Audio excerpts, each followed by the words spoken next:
सड़क पर सियासत उबल रही है। संसद के बाहर लोकतंत्र की सबसे बड़ी लड़ाई लड़ी जा रही है। एक तरफ विपक्ष है जो सरकार पर आवाज दबाने का आरोप लगा रहा है, दूसरी तरफ सरकार है जो अपने फैसले से पीछे हटने को तैयार नहीं है। लाठी, हिरासत, धरना और लगातार बढ़ता राजनीतिक तापमान, आखिर इस टकराव का अंत कहां होगा? नमस्ते, मेरा नाम है आदर्श और आप देख रहे हैं प्रभात खबर। आज हमारे साथ न्यूज रूम में हमारे साथ ही मौजूद है आयुष। तो आयुष, ये जनता जानना चाहती है कि जब पक्ष और विपक्ष दोनों तैयार है तो ये संसद का मानसून सत्र चल क्यों नहीं रहा है? आदर्श, जैसा कि कल हमने भी देखा संसद में कि संसद में जब नेता प्रतिपक्ष खड़े हुए राज्यसभा में और उन्होंने कहा कि हम बात करना चाहते हैं नीट पेपर लीक के मुद्दे पे, तो पक्ष से केंद्रीय जो मंत्री हैं, संसदीय कार्य मंत्री किरण रिजिजू, उन्होंने भी कहा कि हम तैयार हैं, मगर हम विपक्ष के शर्तों पर बातचीत नहीं करना चाहते। विपक्ष जो शर्त लेकर आ रहा है कि पहले इस्तीफा आएगा धर्मेंद्र प्रधान का और एटलीस्ट, और वो तो प्रधानमंत्री मोदी के इस्तीफे की भी बात कर रहे हैं। ऐसी परिस्थिति में ये संभव नहीं हो पाएगा कि हम किसी तरह से संसद को चला सके। तो ये मेन समस्या हमारे सामने आ रही है संसद न चल पाने की, जो लैक ऑफ ट्रस्ट है पक्ष और विपक्ष के बीच में, ये बड़ी समस्या है। लेकिन आयुष, विपक्ष अड़ी भी है कि धर्मेंद्र प्रधान का इस्तीफा हो। क्या आपको लगता है कि इस्तीफा देने के बाद जो चीजें अभी चल रही है देश में वो सुधर जाएगा? आज सुबह भी जो हमारे पास अपडेट आई है आदर्श, उसके मुताबिक ये कहा गया है सरकार की तरफ से, सूत्रों के मुताबिक अभी सत्ता पक्ष अपने प्रधानमंत्री का इस्तीफा नहीं लेने वाली है और न ही अपने शिक्षा मंत्री धर्मेंद्र प्रधान का इस्तीफा लेगी। यानी कि सत्ता पक्ष इस्तीफे से ज़्यादा कार्य करने में विश्वास रखती है। आज प्रधानमंत्री मोदी का ट्वीट भी आया जिसमें उन्होंने कहा कि देश के युवाओं का हित और उनका भविष्य हमारी सर्वोच्च प्राथमिकता है। पेपर लीक के सभी मामलों में दोषियों को जल्द से जल्द कठोर दंड देने का प्रयास किया जाएगा। तो इस तरीके से जब सरकार अपने जिद पर अड़ी हुई है कि वह समस्या का समाधान की तरफ जाएंगे और विपक्ष इस बात पर अड़ा हुआ है कि उन्हें बिना इस्तीफे के तैयार नहीं होगी, तो जो विश्वास का अभाव है दोनों के बीच में, शायद वो वार्तालाप का जो कन्वर्सेशन चैनल है उसका अभाव मुझे लगता है अभी नजर आ रहा है दोनों की तरफ से। क्या आपको लगता है जो सीजेपी जो अभी प्रोटेस्ट कर रही है और सरकार से जो लगातार मांग कर रही है, वो मांग सरकार पूरी करेगी?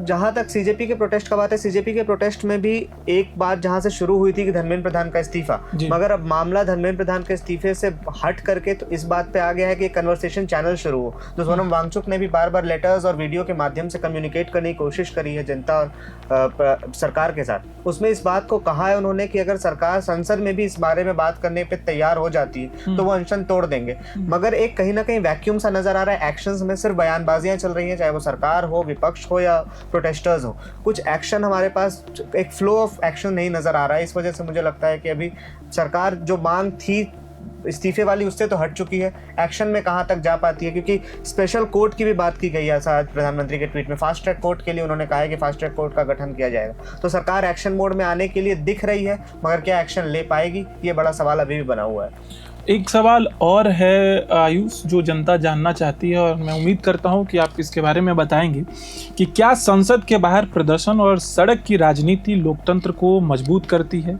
या इससे संसदीय संस्थाओं की भूमिका कमजोर पड़ती है? आदर्श, जैसा कि हम देख रहे हैं इतने सालों से कि कहीं ना कहीं एक जो नैरेटिव चल रहा था लोगों के बीच में कि आपको अपना डिसेंट रखने का अवसर नहीं मिल पाता है सरकार के खिलाफ, उस बीच में इतना बड़ा आंदोलन जो चला है, जो कि छात्रों का आंदोलन था, मगर उसमें जिस तरह दिल्ली में बहादुरगढ़ बॉर्डर के पास किसान भी आ चुके हैं और जो व्यापक रूप हो चुका है पूरे प्रोटेस्ट का, सिर्फ दिल्ली नहीं, रांची, बिहार का पटना में जो कल हुआ, पटना को तो एकदम कहा ही नहीं जा सकता है। वो आईपीएस का वीडियो आपने देखा, जब वीडियो आईपीएस कह रहे हैं क्या कि नौकरी करनी है तो लाठी चलाओ।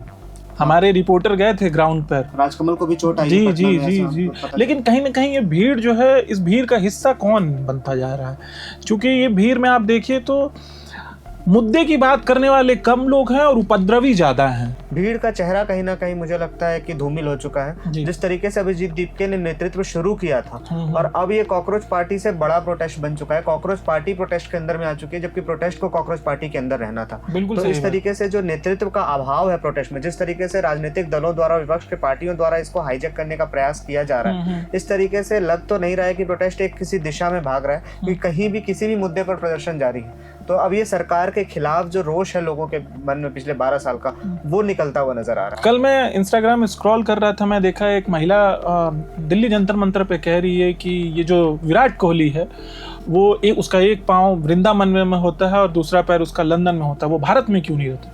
भाई ये आपके प्रोटेस्ट का हिस्सा ही नहीं था जो आप कह रही हैं। जो अभी युवा सड़क पे उतरे हैं उन्हें उनका मुद्दा ही नहीं पता है कि किस मुद्दे के लिए वो लड़ रहे हैं। तो इसको आप किस नजरिए से देख रहे हैं और जनता को क्या कहना चाहेंगे इसके बारे में? मुझे लगता है प्रेशर कुकर की तरह अब पूरा का पूरा प्रेशर रिलीज हो रहा है अलग अलग माध्यम से, तो इसलिए बहुत सारी तरीके हैं जिन पर की अब बात हो रही है सर। तो अब यहाँ से आगे कैसा जाएगा देखना पड़ेगा फिलहाल के लिए। ये चीजें जो अभी चल रही हैं देश में वो अभी आगे और इसका रूप बढ़ेगा, ये और भ्रामक की तरफ फैलने को है ये प्रोटेस्ट। फिलहाल के लिए आप बने रहिए प्रभात खबर में, हमारे साथ थे आयुष, मेरा नाम है आदर्श। देखते हुए प्रभात खबर। प्रभातखबर.com, विश्वास वही, रफ्तार नहीं।